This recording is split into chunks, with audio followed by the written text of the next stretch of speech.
लोकसभा में नेता प्रतिपक्ष राहुल गांधी के ट्वीट ने यानी सोशल मीडिया प्लेटफॉर्म एक्स पर पोस्ट ने राजनीतिक भूचाल ला दिया है। आधी रात को, जी हां, आधी रात के बाद ही राहुल गांधी ने ट्वीट कर अपने बयान में दावा किया कि लोकसभा में उनके चक्रव्यूह वाले भाषण को देखते हुए केंद्रीय जांच एजेंसी यानी प्रवर्तन निदेशालय, जिसे ईडी कहते हैं, उनके खिलाफ छापेमारी की तैयारी कर रही है।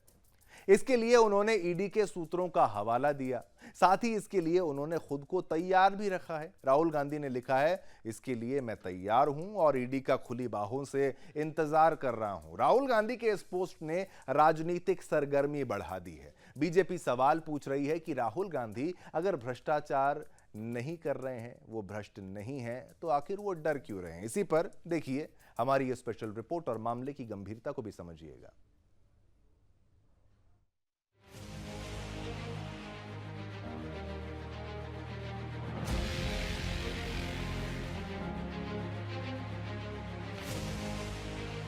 कांग्रेस नेता और लोकसभा में विपक्ष के नेता राहुल गांधी का एक बयान इन दिनों सुर्खियों में है। अपने बयान में उन्होंने दावा किया है कि लोकसभा में उनके चक्रव्यूह वाले भाषण को देखते हुए ईडी उनके खिलाफ छापेमारी की तैयारी कर रही है। ये बयान उन्होंने अपने एक्स साइट पर पोस्ट करते हुए दिया।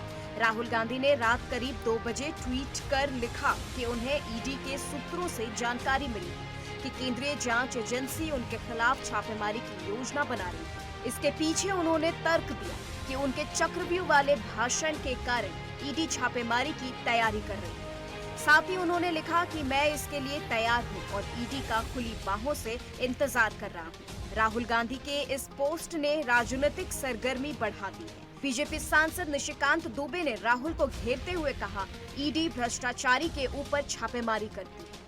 अगर उन्होंने भ्रष्टाचार किया है तो ईडी छापेमारी करेगी, भ्रष्टाचार नहीं किया है तो छापेमारी नहीं होगी। आखिर किस बात का डर?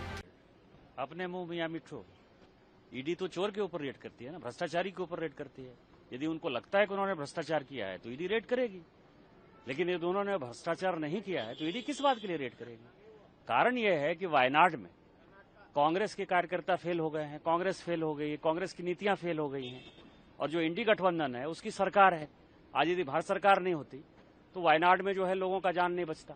जिस आरएसएस को गाली दे रहे हैं वो आरएसएस के वॉलंटियर उसमें लगे हुए हैं। वहीं राहुल गांधी के ट्वीट पर विपक्ष बीजेपी पर हमलावर। दिल्ली के मंत्री गोपाल राय ने कहा कि लोकसभा चुनाव से पहले जनता ने बीजेपी को जनादेश दिया। चुनाव परिणाम से सबक सीखने की जगह एक चुने हुए मुख्यमंत्री अरविंद केजरीवाल को उन्होंने जेल में रखा।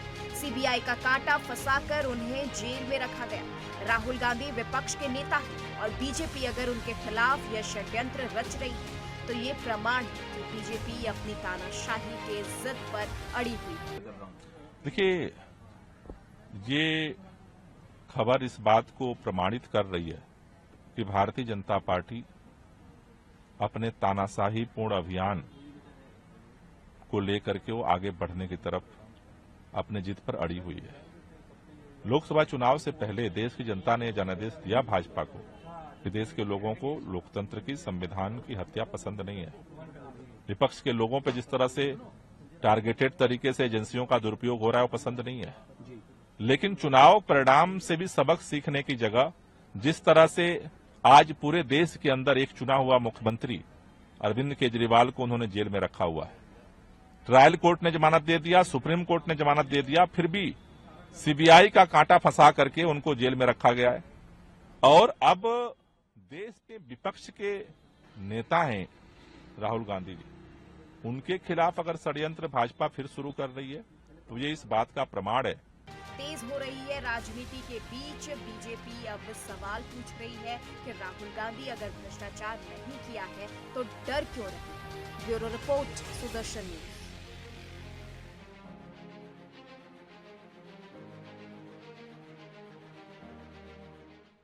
चलिए, इसी खबर पर हमने सोशल मीडिया प्लेटफॉर्म एक्स यानी जिसे ट्विटर कहते हैं, वहां पर आपसे सवाल पूछा। हर खबर पर आपसे सवाल पूछते हैं, आप ही का शो है जनमत। जी हां, सवाल हमारा था, मुद्दों के अभाव में विपक्ष ने फिर छेड़ा ईडी का राग।